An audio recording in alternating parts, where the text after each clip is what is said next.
말씀입니다. 본문 말씀은 사도행전 2장 1절에서 4절 말씀입니다. 함께 한 구절씩 본독하도록 하겠습니다.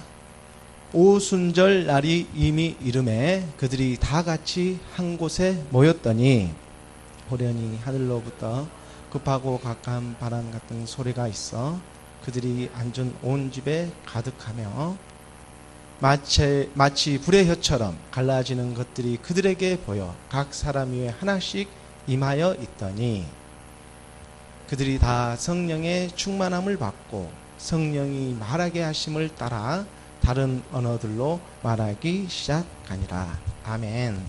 잠깐 기도하고 오늘 말씀을 함께 살펴보도록 하겠습니다.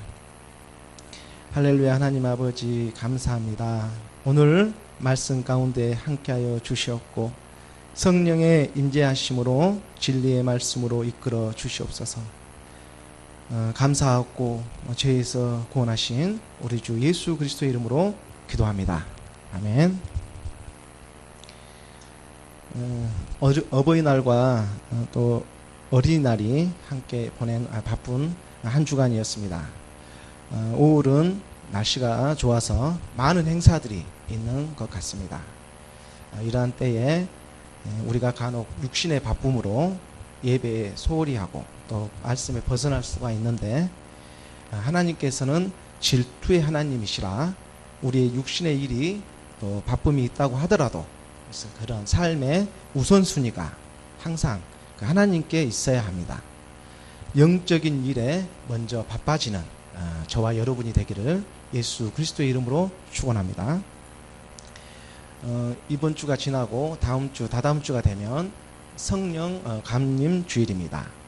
우리 기독교에서는 세 가지 큰 절기가 있는데 부활절이 있고 성탄절이 있고 또 성령 강림 주일이 있습니다.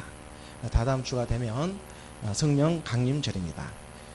우리가 지금 사도행전 본문을 가지고 계속 강의 설교를 해가고 있는데 오늘 그 본문이 이렇게 정하게 되어졌습니다. 5월은 그러한 행사들도 많고 또 교회에서도 여러 가지 또 이러한 행사들이 있습니다. 성령이 오순절이라고 하는 것은 성령이 초대교회에 임한 날을 기념하는 절기입니다. 오늘 본문 말씀과 함께 그 의미를 오순절에 대한 의미를 먼저 알아보고 나아가도록 하겠습니다. 본문 2장 1절 말씀입니다. 함께 읽도록 하겠습니다. 시작. 오순절 날이 이름에 그들이 다 같이 한 곳에 모여 있더니 성령 강림절은 구약의 오순절 날에 임했습니다. 구약에도 오순절이 있었습니다. 주님이 승천하시고 그 다락방에 모여있던 제자들에게 약속하셨던 그 성령이 임했던 사건을 기념하는 날입니다. 본문에 보면 성령 강림이 일어난 때에 대하여 말하기를 오순절 날이 이미 이름에 라고 하였습니다. 오순절은 구약에서는 맥추절 또는 초실절, 칠칠절 등으로 다양하게 불려주고 있습니다. 한 가지 의미인데 여러 가지 이름으로 불려주고 있는 것이죠. 출애굽기 23장 14절에서 16절까지의 말씀을 보면 유월절과 맥추절 그리고 수상절이라고 하는 세 절기를 매년 지킬 것을 말하고 있습니다.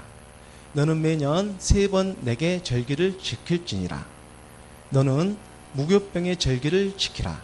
내가 내게 명령한 대로 아비올에 정한 때에 이래 동안 무교병을 먹을지니 이는 그 달에 내가 애굽에서 나왔음이라.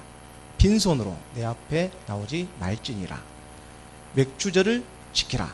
이는 내가 수고하여 밭에 뿌린 것의 첫 열매를 거둠이니라. 수장절을 지키라. 이는 내가 수고하여 이룬 것을 연말에 밭에서부터 거두어 저장함이라. 이렇게 무교병을 먹는 유월절 그리고 또 맥추절 그리고 수장절 이 세 절기는 이스라엘 역사와 관계된 그러한 절기입니다. 또 우리의 믿음의 사람들도 꼭 기억하고 기념하는 절기들입니다. 이런 무교병의 절기를 지키는 유월절은 여러분도 잘 알고 있는 것처럼 이스라엘 백성이 애굽의 종 되었던 곳에서 구원받은 것을 기념하여 지키는 절기입니다. 유월절을 영어로는 페이스오버라고 하는데요. 무언가 넘어서 통과한다 라는 의미를 가지고 있습니다. 출애굽할 당시 10번째 재앙 중 마지막 재앙으로 모든 처음 난 것을 죽게 하는 그러한 장자의 재앙이 있었습니다. 그때 이스라엘 백성은 문설주의 어린 양의 피를 바름으로써 그 재앙을 피할 수 있게 되었습니다. 이 유월절은 이런 구속사의 시대사적인 전환기에 따라 신약에서는 어린 양의 예표가 되신 예수 그리스도께서 십자가에서 죽으시고 부활하신 날을 예표하는 날로 보기 때문에 구약에서의 유월절은 신약에서의 부활절로 전이가 된 것입니다. 그래서 오늘날 우리 믿음의 사람들은 구약의 유월절을 고난주간과 부활절로 지키고 있습니다. 또한 우리가 영적으로 보았을 때는 세상 가운데 주님을 모르고 살았을 때는 마치 애굽에 종살이 하였던 그러한 이스라엘 백성처럼 세상이라는 그런 애굽의 종으로 살다가 예수 그리스도를 만나 노예했던 그 신분에서 벗어나는 것을 기념한다고 말씀드릴 수 있습니다. 즉 세상의 죄의 종으로 살다가 하나님의 의의 종으로 나아가는 길이 열린 날이라고 할 수가 있는 것입니다. 로마서 6장 17절 18절 말씀입니다. 로마서 6장 17절 18절 하나님께 감사하리로다. 너희가 본래 죄의 종이더니 너희에게 전하여 준 바 교훈의 본을 마음으로 순종하여 죄로부터 해방되어 의에게 종이 되었느니라. 예수 그리스도로 말미암아 죄로부터 해방되어 하나님의 사람으로 나아가는 길이 열린 것입니다. 방금 전 본문 출애굽기 23장 15절을 다시 한번 보면 너는 무교병의 절기를 지키라. 15절 말씀을 보면 내가 내게 명령한 대로 아비볼이라는 절기가 나옵니다. 아비볼의 정한 때에 이래 동안, 이래라는 것은 7일을 말을 하고 있는 거죠. 이래 동안 무교병을 먹을지니, 유월절을 지나고 그 다음부터 7일 동안 무교병을 먹는데 그것을 또한 무교절이라고 합니다. 그래서 여기서 보면 아비볼이라는 아비비라는 뜻은 아비부의 의미로, 히브리어 아비부의 의미로 봄이라는 뜻을 가지고 있습니다. 그러므로 시기적으로 이스라엘에서는 보리가 익어가는 때입니다. 그래서 이렇게 맥추절이라고도 하는 것입니다. 종살이 하였던 애굽 땅에서 나온 시기가 또한 이 시기이며 그때를 정해 유월절을 지키는 것입니다. 그래서 유월절 다음 날부터 일주일 동안 무교병을 먹는다고 해서 무교절이라고도 하는데요. 이 무교병은 누룩이 들어가 있지 않는 빵, 이런 크래커 같은 그런 것을 일주일 동안 먹었다고 합니다. 그 달에 내가 애굽에서 나왔음이라 빈손으로 내 앞에 나오지 말지니라, 이렇게 말씀하고 있습니다. 빈손으로 하나님 앞에 나오지 말라고 하십니다. 무슨 뜻입니까? 열매를 가지고 나오라는 뜻입니다. 이것은 어떤 세상의 그러한 물질을 뜻하는 것이 아닙니다. 이스라엘 백성이 애굽의 노예로 있었을 때에는 맺을 열매가 없었습니다.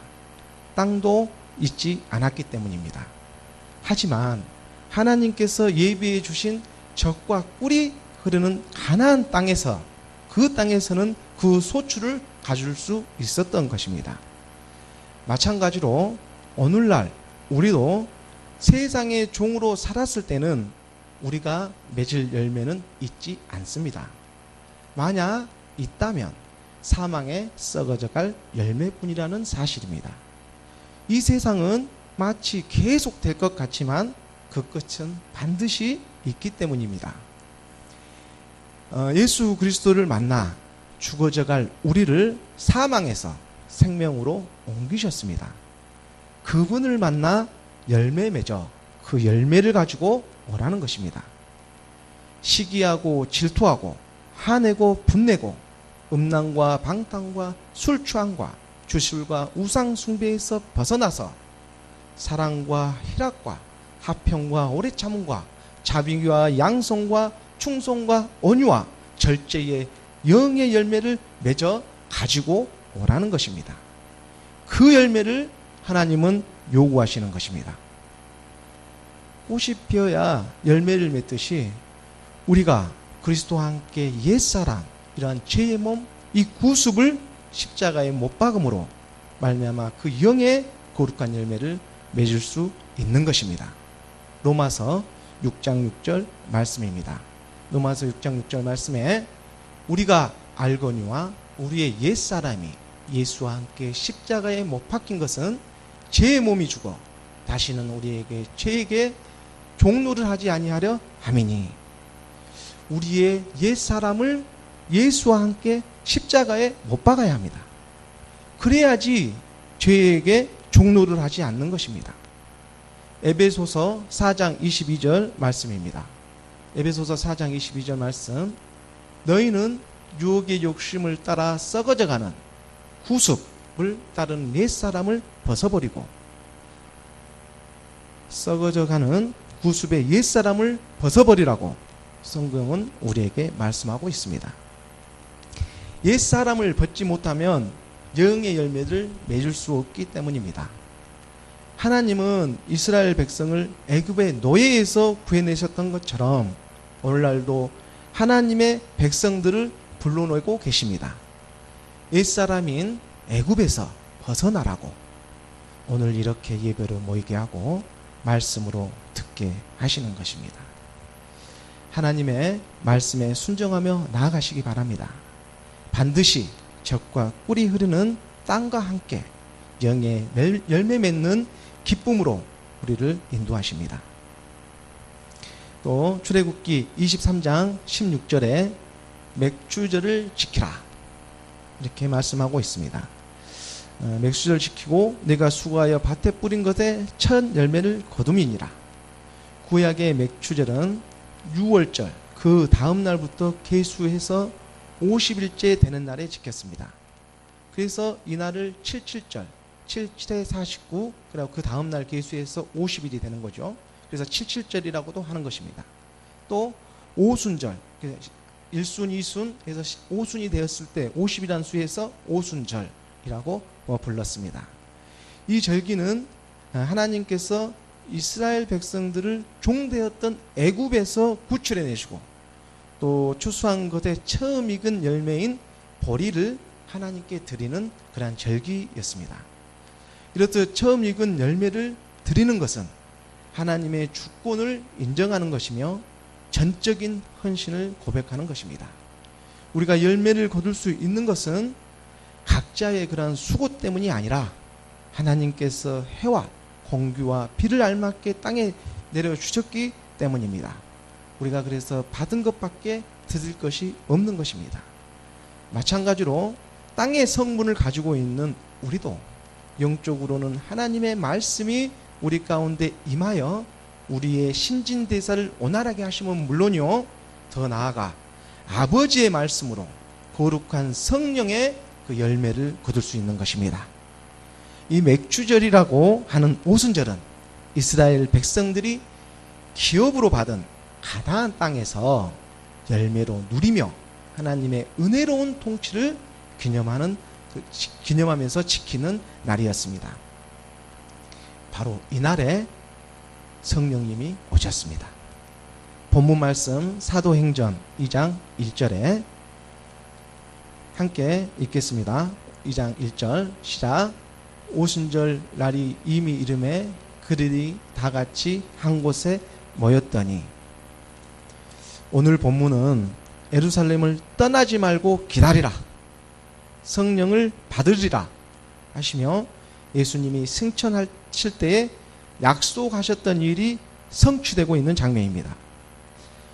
예수님께서는 성전이 있는 예루살렘을 떠나지 말고 거기에서 하나님이 약속하신 것을 기다리라고 하십니다. 예루살렘은 시온산에 있었는데 이사야서 2장 3절의 말씀을 우리가 한번 보도록 하겠습니다.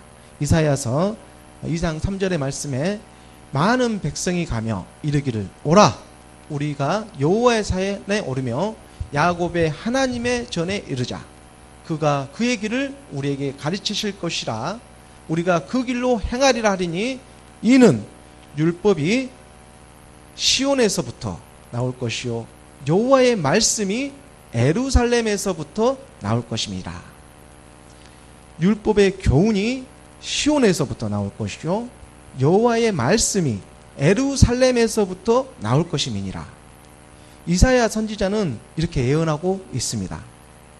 예루살렘에서부터 여호와의 말씀이 나옵니다. 예수님께서 십자가로 가시기 전에 저 예루살렘을 바라보시며 우시는 장면이 있습니다. 예수님께서 우시는 장면은 성경에 2번 정도 나오는데 먼저는 나사로가 죽은 나사로를 바라보며 우시는 것과 또 오늘 본문 예루살렘을 바라보며 우시는 것입니다. 예수님께서 우리의 죄를 위해 십자가로 가시기 전에 예루살렘을 바라보며 눈물을 흘리시는 것입니다. 예루살렘아 예루살렘아 하시며 우시는 하나님의 모습을 예수님의 그 모습을 떠올려 봅니다. 마치 우리를 부르는 듯한 음성이 느껴지지 않으십니까? 예루살렘아 예루살렘아 아무개야 아무개야 하시며 하나님의 사람을 부르는 소리가 들리는 듯합니다. 죄악으로 물들어가는 예루살렘을 바라보며 우시는 것입니다. 더 이상 죄를 짓지 말라고, 더 이상 죄의 종노릇 하지 말라고, 하나님의 말씀에 순종하여 거룩한 몸된 교회가 되라고 우리를 부르시는 것입니다. 오늘날 영적 예루살렘은 하나님의 말씀이 있는 몸된 교회를 가리킵니다. 바로 저와 여러분을 가리키고 있는 것입니다. 사도행전 1장 4절 말씀입니다. 1장 4절 말씀에 사도와 함께 모이사 그들에게 분부하여 이르시되 예루살렘을 떠나지 말고 내게서 들은 바 아버지께서 약속하신 것을 기다리라. 아버지께서 약속하신 것이 있습니다. 예수가 그리스도임을 전하는 교회를 떠나 있지만 않는다면 반드시 성령이 우리 가운데 역사하게 되는 것입니다. 그렇다면 예수가 그리스도임을 전하는 교회는 어떠한 교회입니까? 바로 그의 길인 십자가의 도를 전하는 교회입니다. 십자가의 도가 멸망하는 자들에게는 미련한 것이요 구원을 받은 우리에게는 하나님의 능력이라 말씀하십니다. 십자가로 가는 길이 세상 어떤 사람들에게는 미련한 것으로 보일지는 모르지만 구원을 확신하는 우리에게는 하나님의 능력이 나타납니다. 하나님의 능력은 다시 말해 성령이 우리에게 임하는 것을 말합니다. 이 성령이 우리에게 임하게 되면 우리가 권능을 받고 예루살렘과 온 유대와 사마리아와 땅끝까지 이르러 새 생명의 증인이 되는 것입니다. 우리의 이 발끝에서 머리끝까지 십자가로 나아갈 수 있는 그 힘을 얻게 되는 것입니다. 이것이 성령이 임하는 것입니다. 바로 이것을 믿는 믿음이 기독교의 신앙이며 곧 삶의 변화로 나타나게 되는 것입니다. 이 세상 지혜로는 하나님을 알지 못합니다. 이 세상 어떠한 학문과 철학과 논리로 하나님을 알 수 있는 것이 아닙니다. 성령이 우리에게 임해야 알 수가 있습니다. 고린도전서 1장 21절 말씀입니다. 고린도전서 1장 21절 말씀 다 같이 함께 한 목소리 읽어보겠습니다. 시작.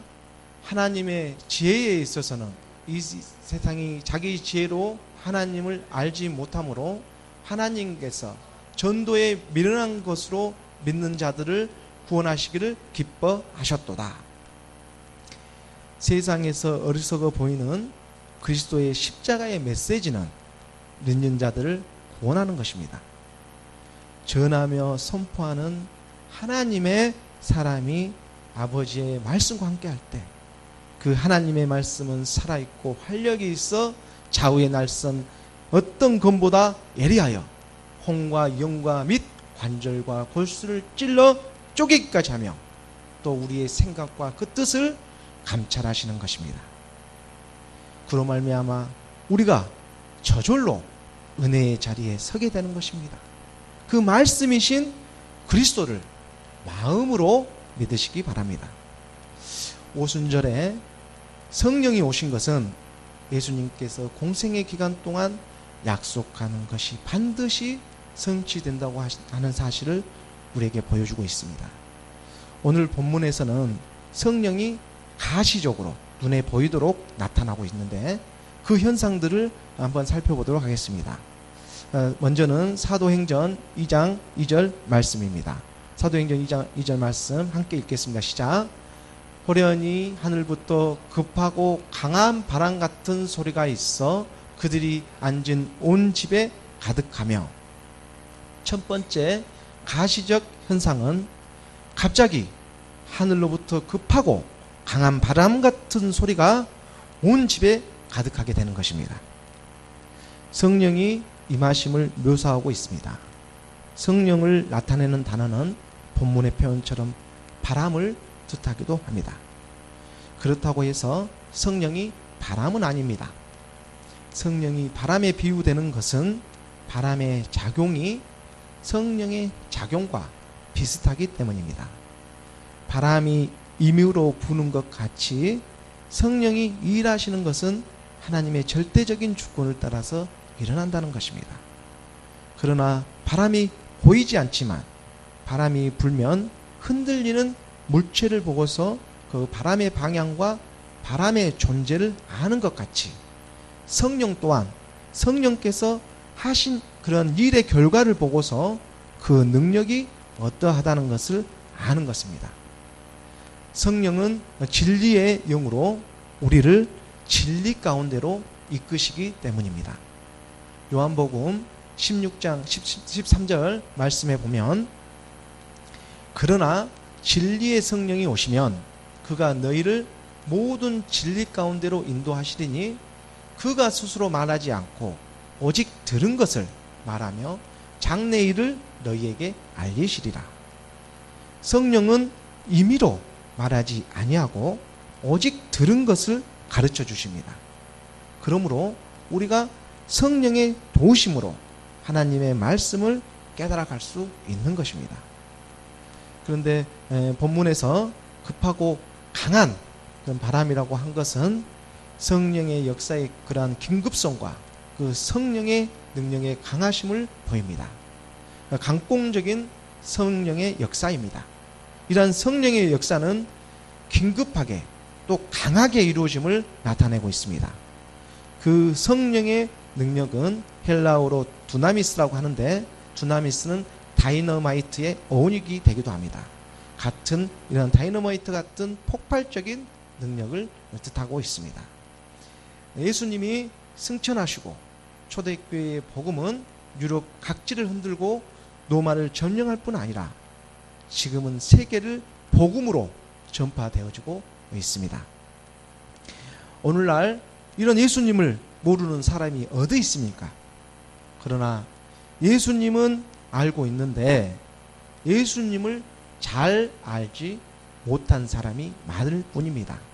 예수님은 알고 있지만 예수님을 잘 알지 못한 사람이 많을 뿐입니다.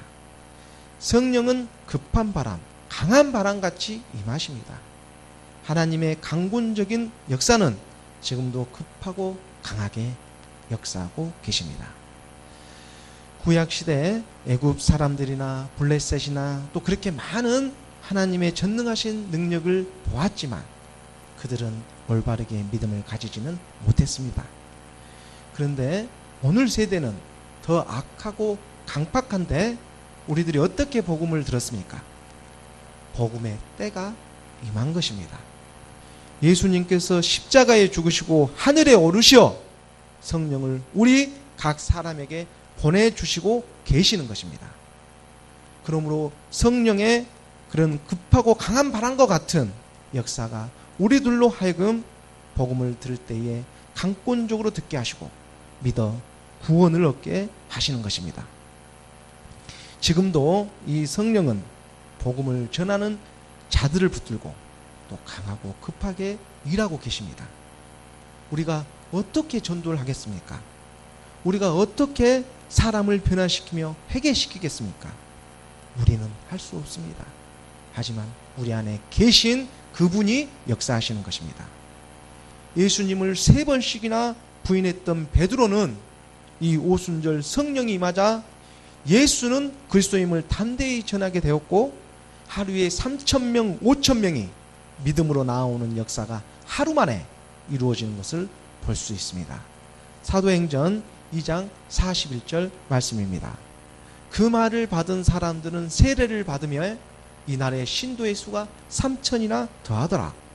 또 사도행전 4장 4절 말씀에도 말씀을 들은 사람 중에 믿는 자가 많으니 남자의 수가 무려 약 5,000이나 되었더라. 남자의 수만 5,000인데 다 합치면 얼마나 되겠습니까?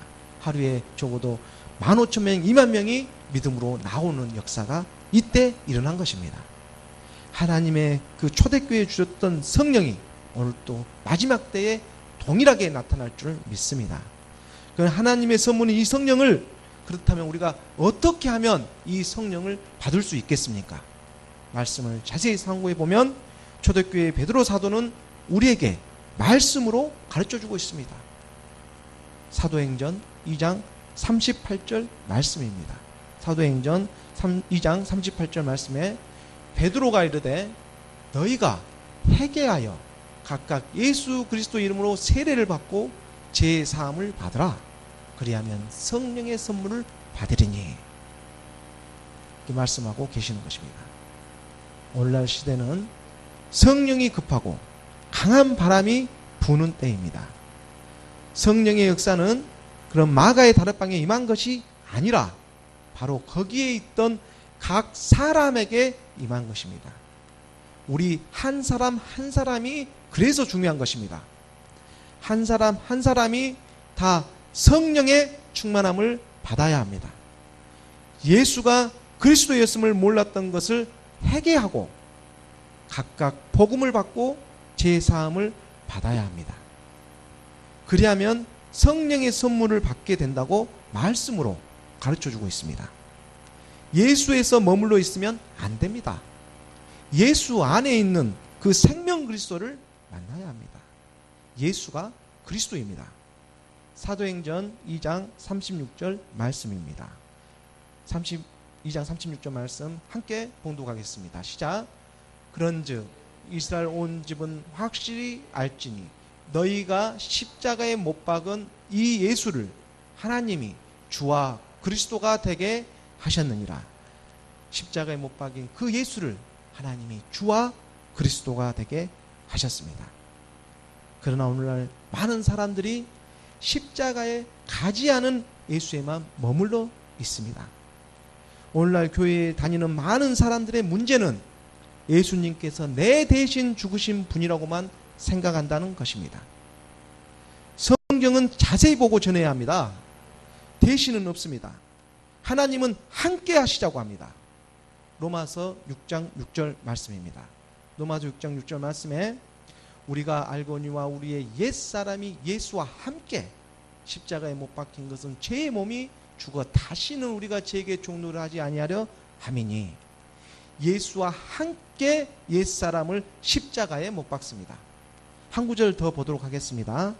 골로새서 2장 12절의 말씀입니다. 골로새서 2장 12절에 너희가 세례로 그리스도와 함께 장사되고 또 죽은 자들 가운데서 그를 일으키신 하나님의 역사를 믿음으로 말미암아 그 안에서 함께 일으키심을 받았느니라. 그리스도와 함께 죽고 또 그리스도와 함께 사는 것입니다. 그리스도와 함께 우리의 육신까지도 장사되어야 합니다. 우리의 옛사람 구습의 죄의 몸에서 더 나아가 우리의 생각과 의지와 이 기간까지도 십자가에 못 박아야 한다는 것입니다. 그리고 그 그리스도와 함께 다시 살아야 한다는 것입니다. 세상에 있는 모든 것들은 예수가 그리스도임을 증거하기 위해 존재하는 것입니다. 이 세상 만물이 주로 말미암아 이루어지지 않는 것이 없기 때문입니다. 이 모든 창조가 하나님께서 역사하셨던 것입니다. 그런데 세상의 논리는 이것을 뒤바꾸어 놓고 사람의 필요에 따라 육신의 정욕, 안목의 정욕, 이런 이생의 자랑을 위해서 예수님을 써먹고 있다는 것입니다. 그것은 세상의 종교와 무엇이 다르겠습니까? 부처를 믿든 바오메트를 믿든 안상옥을 믿든 이만희 시천지를 믿든 수많은 다른 신들을 믿고 있는 것과 다를 것이 없다는 것입니다. 마지막 때가 되면 여기저기서 그리스도가 출현한다고 성경은 예언하고 있습니다. 물론 이 또한 하나님의 크신 섭리 가운데 있지만 우리는 그러한 것에 미혹되어서는 안 됩니다. 십자가로 가지 않는 그런 다른 명, 다른 예수를 오늘날 너무나 많은 교회가 믿고 있다는 것입니다. 왜냐하면 그 문은 들어가기가 쉽고 넓은 문이기 때문입니다. 마태복음 7장 13절 14절 말씀에 좁은 문으로 들어가라. 멸망으로 인도하는 문은 크고 그 길이 넓어 그리로 들어가는 자가 많고 생명으로 14절에 생명으로 인도하는 문은 좁고 길이 협착하여 찾은 자가 적느니라. 13, 14절 그 다음 구절을 한번 보여주세요. 14절에 생명으로 인도하는 문은 좁고 길이 협착하여 찾는 자가 적음이라. 예수를 믿는 데서 끝나는 것이 아닙니다. 예수가 십자가에 죽으시고 부활하신 그분까지 믿어야 합니다. 십자가에 가지 않는 예수를 믿는 것이 아닙니다. 십자가에 가셔서 주와 그리스도가 되신 그분을 믿어야 하는 것입니다. 우리가 아직 죄인 되었을 때에 그리스도께서 우리를 위하여 죽으심으로 하나님께서 우리에 대한 자기의 사랑을 확증하셨습니다. 하나님의 십자가의 사랑을 그래서 잊어서는 안 됩니다. 내 대신 죽은 분 맞습니다.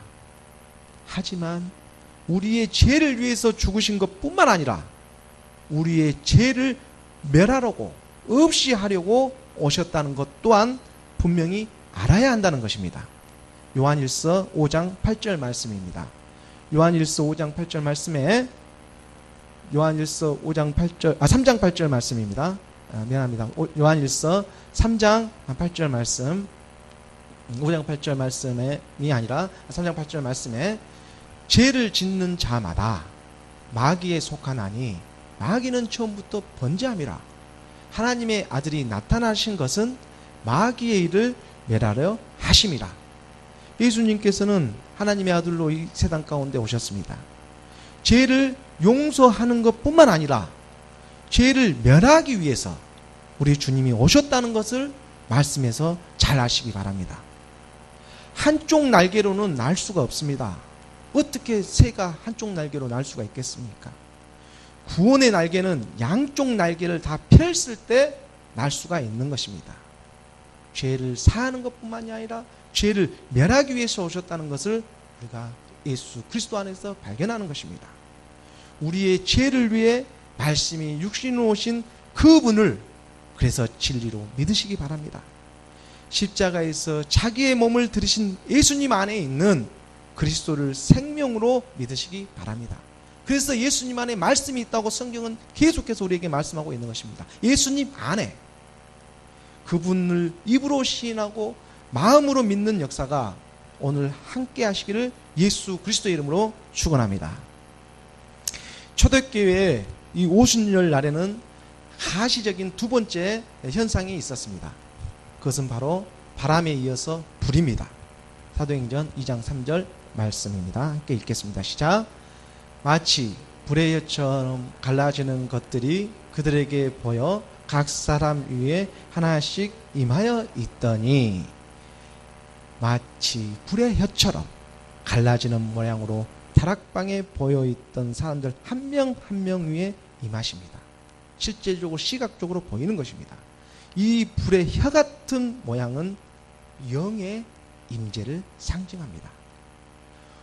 오순절 다락방에서의 성령의 임재는 성령과 불이 동시에 임한 하나님의 역사입니다.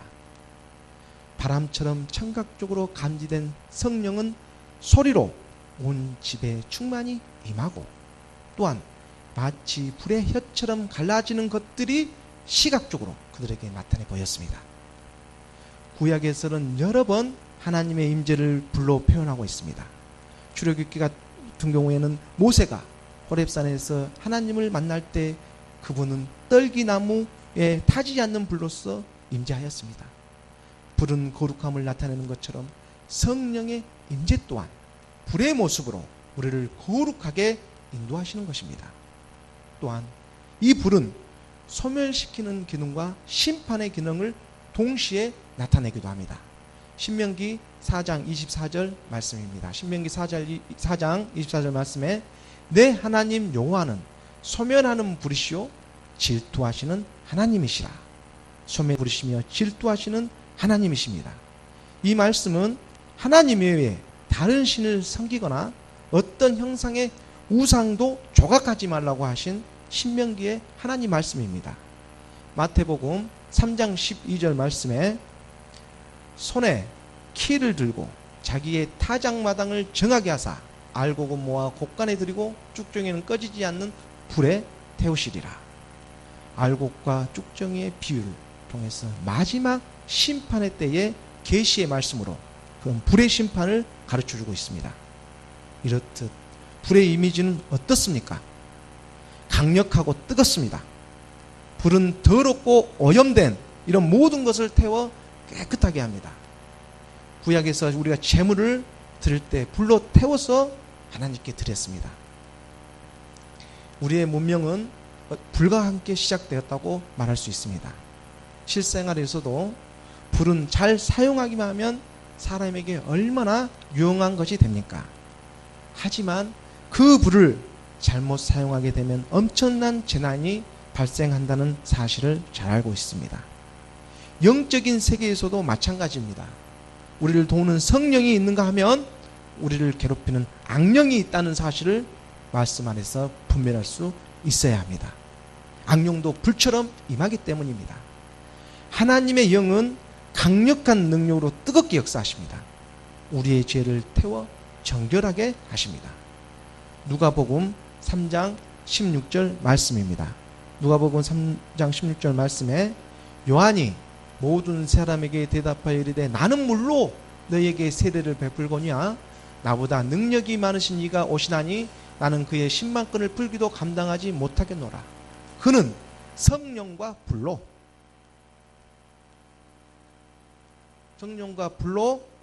너희에게 세례를 베푸실 것이요. 이렇게 말씀하고 있습니다.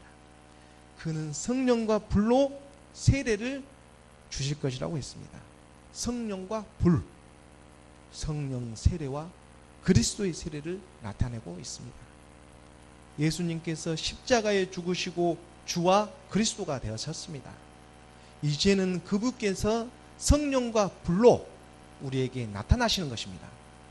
갈라디아서 3장 27절 말씀에 3장 27절만 누구든지 그리스도와 합하기 위하여 세례를 받은 자는 그리스도로 옷 입었느니라. 그리스도와 합한 세례, 곧 불세례로서 그리스도와 함께 십자가에 못 박는 것입니다. 우리의 옛사람의 옷을 벗고 새사람의 그리스도의 옷으로 갈아입어야 한다는 것입니다. 너무나 우리가 잘 알고 있는 갈라디아서 2장 20절 말씀, 우리에게 하나님은 말씀하고 계십니다. 함께 한 목소리로 크게 봉독하겠습니다. 시작. 내가 그리스도와 함께 십자가에 못 박혔나니 그런즉 이제는 내가 사는 것이 아니요 오직 내 안에 그리스도께서 사시는 것이라. 이제 내가 육체 가운데 사는 것은 나를 사랑하사 나를 위하여 자기 자신을 버리신 하나님의 아들을 믿는 믿음 안에서 사시는 것이라. 이렇게 말씀을 하고 있습니다. 갈라디아서 2장 20절 그 뒷부분이 연결되는 부분이 좀 이렇게 방송에서 자신을 죽이셨느니라. 믿음 안에서 사는 것이라. 이렇게 사랑하사 자신을 버리신 하나님의 아들을 믿는 그 믿음 안에서 사는 것이라. 내가 지금 육체 가운데 사는 것은 이제 이 육체 예수 그리스도를 만난 이 육체 가운데 사는 것은 자기 자신을 사랑하신 그 하나님의 아들을 믿는 그 믿음 안에서 사는 것입니다. 그래서 성령이 우리에게 임하면 그리스도와 함께 십자가로 나아가는 담대함, 힘을 얻는 것입니다. 다른 것을 얻는 것이 아닙니다. 성령이 우리에게 임한다는 것은 우리가 그리스도와 함께 십자가에 못 박는 그 힘을, 그 능력을 받는 것입니다. 그로 인해 우리가 그 말씀에 순종하며 나아갈 때 말씀으로 그리스도의 세례, 불 세례가 우리에게 임하는 것입니다. 이것은 초대교회처럼 동시에 임할 수도 있지만 말씀에 비춰볼 때 아이가 여자의 몸에서 10달이 차야 건강한 아이가 태어나듯이 말씀 또한 순차적으로 이루어가고 나아진다는 것을 깨닫게 됩니다. 우리에게 그래서 인내가 필요합니다. 빌레몬서 1장 10절 11절 말씀을 보도록 하겠습니다. 빌레몬서 1장 10절에서 11절 말씀에 갇힌 자 중에서 나를 낳은 아들 오네시모를 위하여 내게 간구하노라. 그가 전에는 내게 무익하였으나 이제는 나와 내게 유익하므로.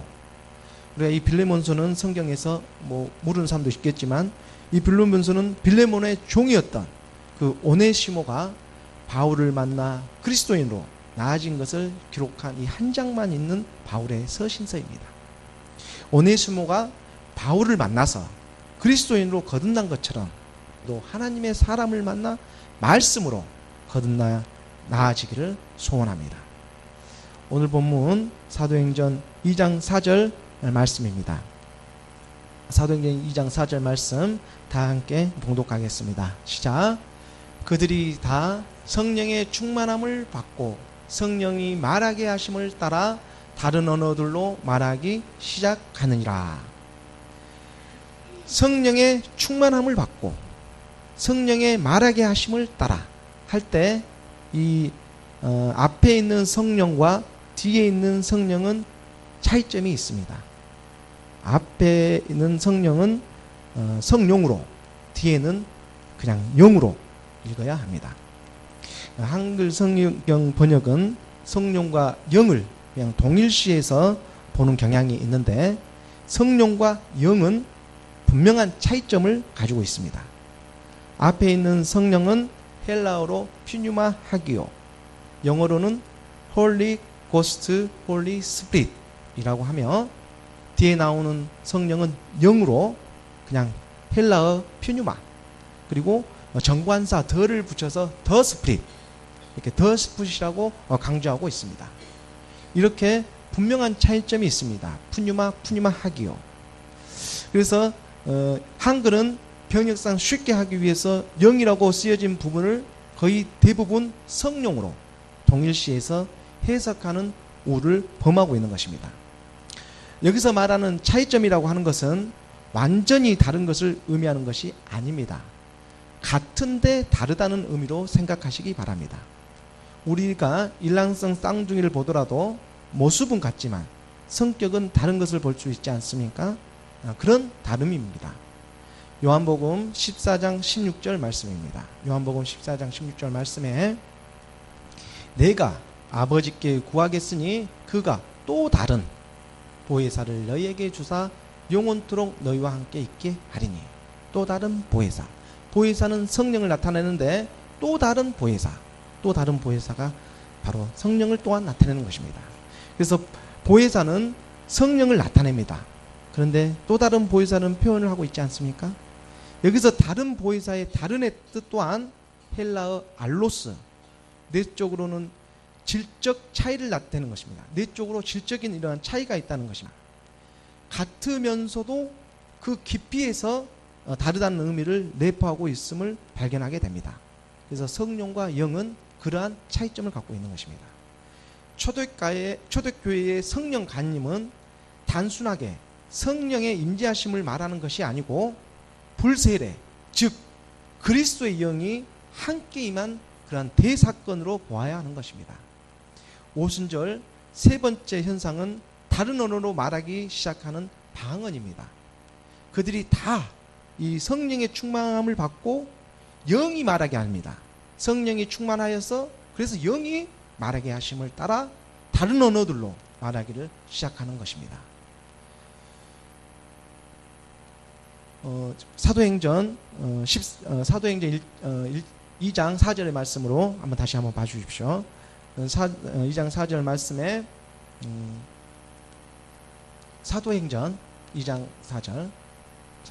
4절 말씀에 그들이 다 성령의 충만함을 받고 영이 말하게 하심을 따라 다른 언어들로 말하기 시작한다는 것입니다.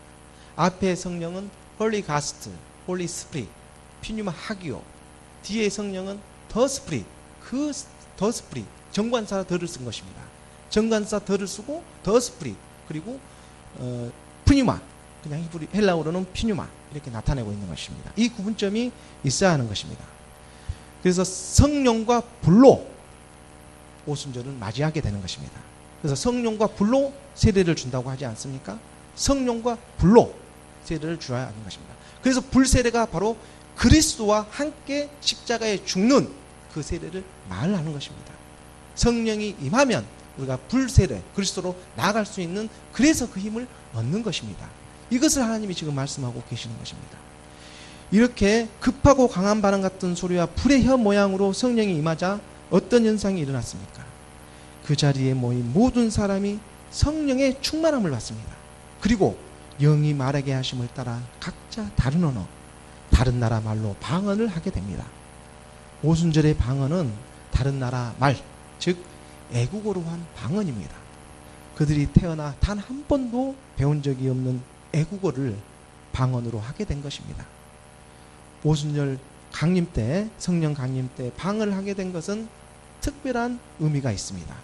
창세기의 11장에서 보면 사람들이 교만해지고 바벨탑을 쌓아 하늘까지 이루고자 하자 하나님은 언어로 혼잡하게 만들어 바벨탑 건설을 무산시킵니다. 우리가 가끔 영어 같은 그런 애국어 공부를 배우다가 힘들면 이 바벨탑 사건을 떠올리곤 합니다. 그때 조상들이 바벨탑만 안 쌓았다면 우리가 애국어 배우느라 이렇게 고생하지 않았어도 될 텐데 하고 그런 생각을 할 때가 있습니다.